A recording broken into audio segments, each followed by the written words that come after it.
नमस्कार, मैं विनीत कुमार एक नए विषय के साथ ध्यान यात्रा में आपके साथ। विषय शुरू करने से पहले मैं कुछ अपने मन की बात आपसे कहना चाहता हूं और वो मन की बात है, आप देख रहे हैं माँ प्रकृति कितनी खूबसूरत है। आज हम इसके प्रति अवेयर नहीं हैं। और मैं एक बात बता दूं, अगर माँ के आंचल को नुकसान होगा ना, तो सुरक्षित ना आप हैं ना हम हैं। तो प्रकृति का सम्मान करें और माँ प्रकृति का पूरी तरह से रक्षण भी करें हम। आज का विषय है, जब मुझसे पूछा गया कि गुरुदेव आप बीपी के बारे में बोलिए, उच्च रक्तचाप के बारे में बोलिए, तो मैं बता दूं आपको कि बीपी, पहला तो आप अपनी एक परिभाषा को सुधार कर लें कि बीपी कोई रोग नहीं है। और दरअसल ये रोग बना दिया गया है आधुनिक चिकित्सा पद्धति ने, आधुनिक जो बहुत बड़े बड़े बिजनेसमैन हैं उन्होंने, और हम सब इसके शिकार होते जा रहे हैं। हम ये मान चुके हैं कि दूध की शक्ति बढ़ाओ। मैं ऐसा मानता हूं, आज तक दूध की शक्ति बढ़ाने वाले तो महान ही होंगे। तो दूध की शक्ति नहीं बढ़ाई जा सकती, दूध अपने आप में सर्व शक्ति गुण संपन्न है वो, तो हमें ऐसी बातें भी नहीं करनी चाहिए।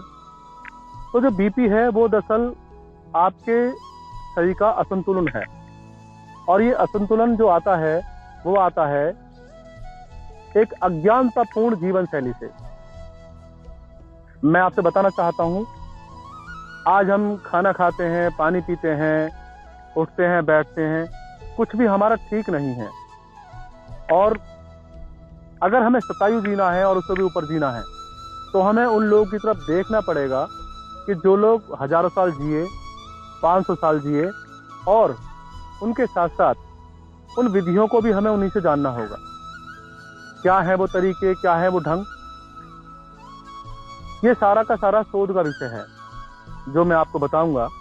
तो सबसे पहले हम जाने और इस भारी मानसिकता के दबाव से मुक्त हो जाएं कि बीपी कोई रोग नहीं है, दरअसल ये आपके शरीर का असंतुलन है।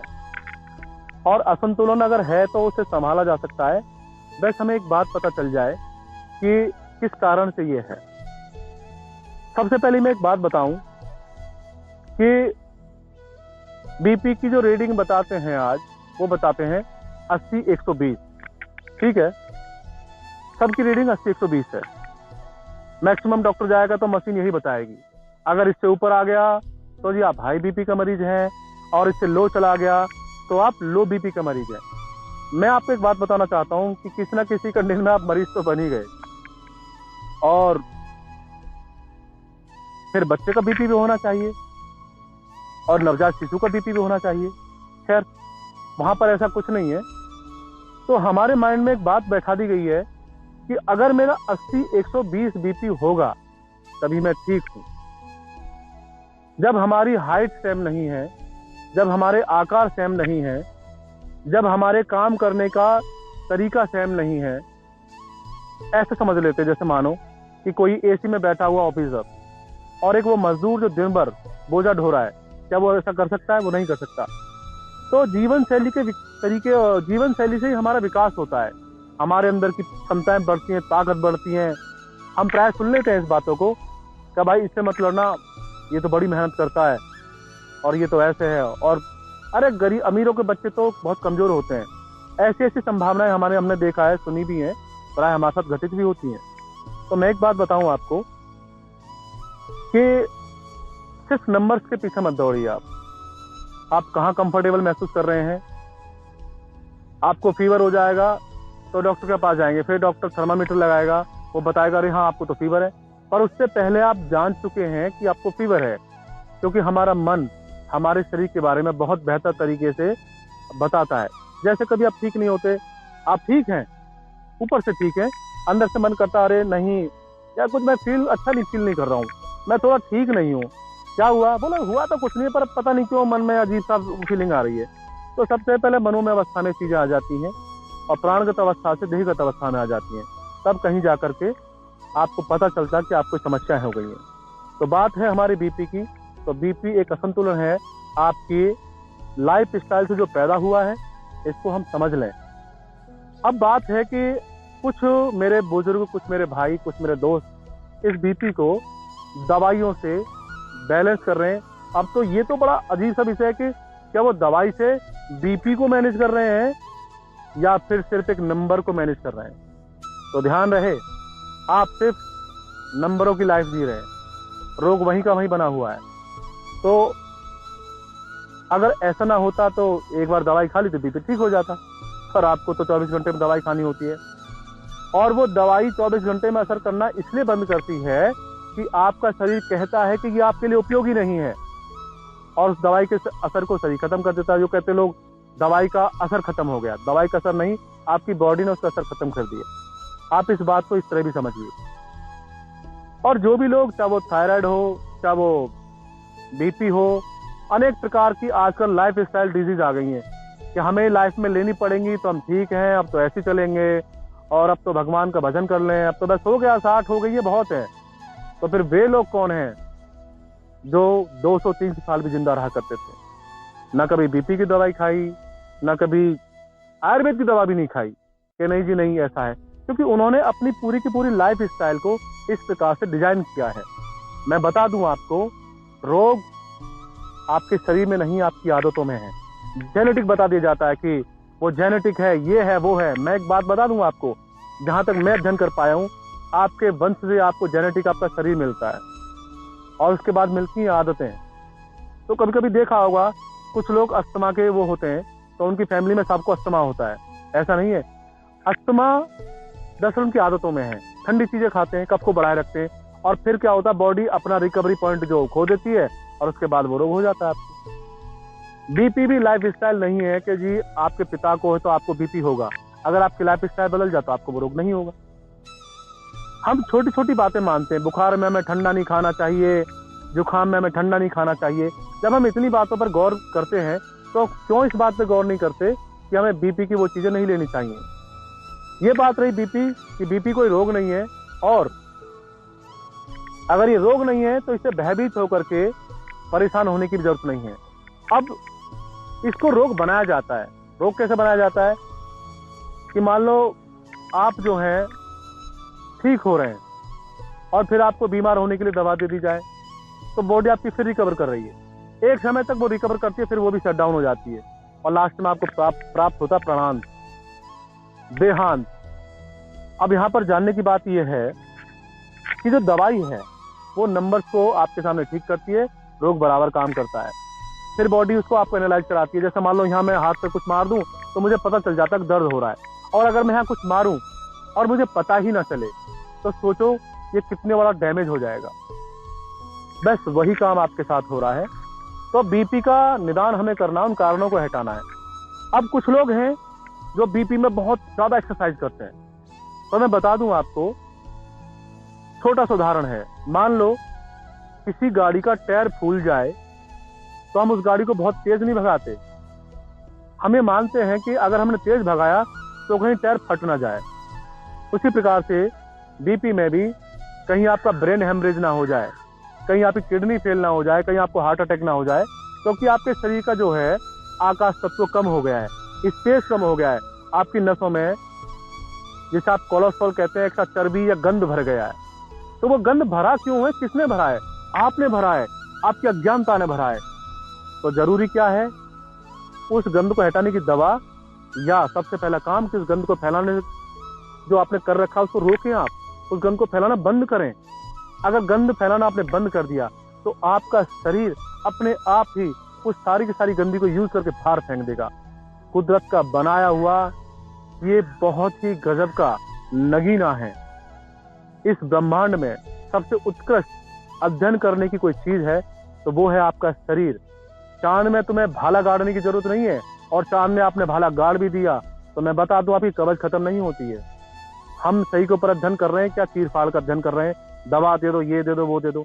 हम क्यों ऐसा अध्ययन नहीं करते कि हम बिना दवा के स्वस्थ रहें, हम बिना किसी देसी दवा के स्वस्थ रहें? इन सभी बातों पर आपको गौर करना होगा। हमारी समस्या ये है कि हमारे जीवन की जिम्मेदारी हमारी नहीं है, वो नुक्कड़ पे बैठे उस डॉक्टर की है। वहां जाइए, वो आपको दवा दे देगा, थोड़ा सा आप मुस्कुराएंगे, 500 का नोट देंगे और आप खुश हो जाएंगे। ये वो बहुत अच्छा डॉक्टर है और बहुत महंगा डॉक्टर है। आप इससे बाहर निकलिए, आप बस सुरक्षित हैं। ध्यान रहे, मैंने पीछे एक वीडियो में कहा है, अगर आप अपने आप को नहीं बचा सकते तो दुनिया में कोई भी आपको नहीं बचा सकता। आगे मैं बताना चाहूंगा कि जो भी लोग बीपी के पेशेंट हैं वो बहुत ज्यादा तेज एक्सरसाइज ना करें, क्योंकि आपका नसों का टायर फूला हुआ है, फट सकता है अगर बीपी बहुत ऊंचे लेवल पे है। क्योंकि अब तक तो दवा से मैनेज कर रहे थे, पर बीपी तो बढ़ रहा था आपका अंदर से, वो काम तो चल रहे हैं। तो आप धीरे धीरे वॉक करें। वॉक 2 किलोमीटर हो सकती है, 3 किलोमीटर हो सकती है, 4 किलोमीटर हो सकती है, जैसा आपका टाइम हो, पर आप ये करें। दूसरा, हम इस बात पर गौर करें कि हम सुधार क्या कर सकते हैं। हम सुधार कर सकते हैं कि बीपी में सबसे पहले तो हम नमक, तेल बिल्कुल छोड़ दें, और उसके बाद चाय छोड़ें और चीनी छोड़ें। वैसे तो गुड़, तेल, नॉन, खटाई, जो लोग नहीं खाते ना, उनको कभी रोग ही नहीं होते, पर फिर भी मैंने आपके लिए बताया है। सबसे पहले महीने आपको नमक छोड़ना होगा, तेल बिल्कुल छोड़ना होगा और मीठा छोड़ना होगा। इन चीज़ों को आप छोड़िए, आप देखेंगे विदाउट एनी मेडिसिन आपका बीपी नीचे आ रहा है। ऐसा हमारे ऋषियों ने, ऐसा हमारे बुजुर्गों ने हमें बताया है। जैसा कि इसे हमारी हिंदी भाषा में उसे उच्च रक्तचाप कहते हैं। तो आप सभी ध्यान दें इस बात पे। अब डॉक्टर साहब कहेंगे कि जी आप दवाई खाते रहिए, आप ये भी खाते रहिए, तो मुझे बताइए, आप दिन भर एक बाल्टी भर रहे हैं और फिर उसे खाली कर रहे हैं, भर रहे हैं और खाली कर रहे हैं, तो इस बात का कोई मतलब नहीं हुआ। इस बात का मतलब एक होता है कि लास्ट में आप थक जाएंगे, और ये थकान ही आपका देहांत है। आगे मैं बताना चाहूंगा आपको कि हम बीपी में क्या खाएं और क्या ना खाएं।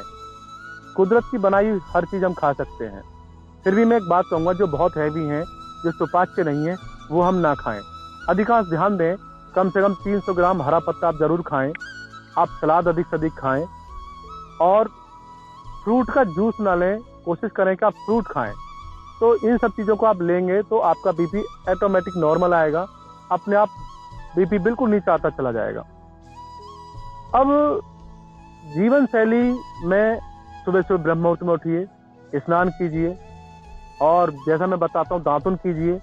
दातुन की व्यवस्था नहीं है तो व्यवस्था बनाइए, क्योंकि एक दवा लेने के लिए आप दुनिया में कहीं भी जा सकते हैं, तो क्या दातुन के लिए अपने दूर जंगल तक नहीं जा सकते? जा सकते हैं आप। सुबह से उठ करके भगवान को, ईश्वर को, अपने गुरुजनों को, अपने माता पिता के चरण स्पर्श कीजिए, उनसे आशीर्वाद प्रदान कीजिए, और किसी भी कर्म के लिए सबको क्षमा कर दीजिए, क्योंकि ये मानसिक तनाव है, इससे मुक्त होना बहुत जरूरी है। ना हम यहाँ कुछ लाए हैं और ना कुछ ले जाएंगे। इस भाव के साथ अपने कर्म को करते चलिए, क्योंकि कर्म ही हमारा धर्म है। एक मैं और दिनचर्या बताना चाहता हूँ आपको कि सुबह उठने के बाद आप 7 साढ़े 7 बजे तक खाना खा लीजिए, और शाम को 7 साढ़े 7 बजे खाना खा लीजिए। इसके बाद पूरे दिन में आपको सिर्फ पानी का सेवन करना है। ना आपको चाय पीनी है, ना कोई मार्केट का ऐसा प्रोडक्ट लेना है जो बहुत बेकार हो। आपको दूध की सारी बनी चीजें छोड़ देनी है। दूध हुआ, पनीर हुआ, ये तो आपके लिए है ही नहीं, आप ये मान लीजिए। ये तो आपके लिए जहर है। जो बीपी के पेशेंट है, इस बात को सुन लें आप। अब आपकी थाली का डिजाइन कैसा हो? आपकी थाली में करीब करीब 50% के करीब सलाद होनी चाहिए, और उस सलाद में कोई भी सब्जी हो सकती है आपकी, पर हरा पत्ता उसमें कंपलसरी है। और पहले सलाद खाएं आप, और सलाद खाने के करीब करीब 10 मिनट बाद आप वो खाना खाएं जो आपका घर का बना हुआ है, जिसमें तेल और नमक है नहीं पहले महीने। उसके अगले महीने में आगे जब जाएंगे हम, दूसरे तीसरे महीने में जब आप जाएंगे, तो फिर आप थोड़ा थोड़ा सेंधा नमक ले लेंगे और थोड़ा सा तेल लेंगे, ज़्यादा नहीं लेंगे आप। ध्यान रहे, असंतुलन पूरी तरह से आने में 20, 25, 30, 40 साल लगे, जाने में करीब करीब 2 साल 1 साल तो लगना ही चाहिए। पर ये जाएगा ना तो हमेशा के लिए जाएगा, आपको नुकसान नहीं होगा। इसलिए जाएगा क्योंकि आपकी लाइफ स्टाइल ठीक हो गई है। ये बात रही। और आप इतना कीजिए पहले कि सुबह और शाम खाना, दोपहर में कुछ भी नहीं लेना है।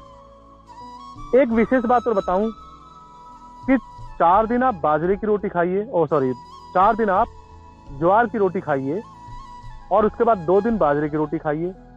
आपको गेहूं और चावल बिल्कुल भी नहीं लेना है। मैं बता दूं आपको, पहले ही महीने में चमत्कारी रूप से प्रभाव आने वाले हैं। आपको किसी डॉक्टर के यहाँ जाके मशीन लगाने की जरूरत नहीं है, आपको किसी प्रकार की गोली खाने की जरूरत नहीं है, वरना आपका लीवर खत्म हो जाएगा, आपका प्यूरिफिकेशन सिस्टम खत्म हो जाएगा, आपका ब्रेन हेमरेज हो जाएगा। मैं तुम्हें डरा नहीं रहा हूँ, सच्चाई से अवगत कराने की पूर्ण कोशिश कर रहा हूँ, क्योंकि एक सच्चाई तो है जो आपको पूरी तरह से ठीक कर सकती है। आप चेंज अपनी लाइफ स्टाइल में कीजिए।